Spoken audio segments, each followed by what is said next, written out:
السلام علیکم ورحمۃ اللہ وبرکاتہ۔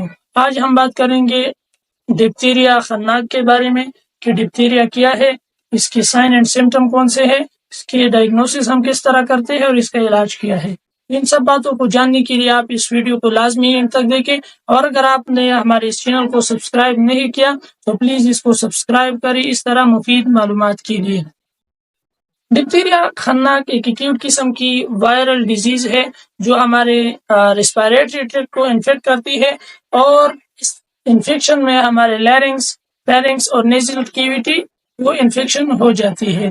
جب ہماری ریسپائریٹری ٹریکٹ انفیکٹ ہوتی ہے تو ہم سانس کے ذریعے جب ہم سانس لیتے ہیں تو یہ انفیکشن ہمارے لنگس تک جاتی ہے اور ہمارے لنگس کو انفیکشن ہو جاتی ہے۔ اور آپ کو تو پتہ ہی ہوگا کہ لنگس ہمارے گیسز ایکسچینج کرتا ہے، تو گیسز ایکسچینج کے دوران یہ انفیکشن خون میں شامل ہوتا ہے اور یہ جاتا ہے ہارٹ کو۔ تو معلوم ہوتا ہے کہ اس بیماری میں ہارٹ اٹیک کا بھی خطرہ ہو جاتا ہے۔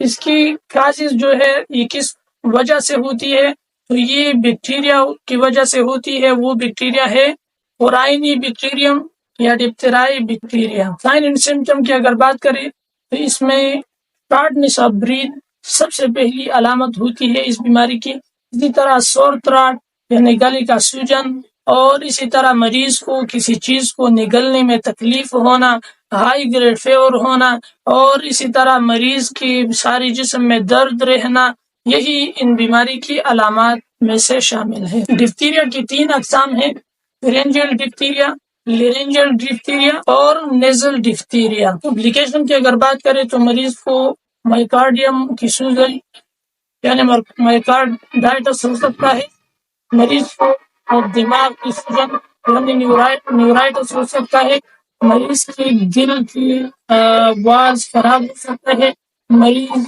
شاک میں جا سکتا ہے، ایون مریض کی ڈیتھ بھی ہو سکتا ہے۔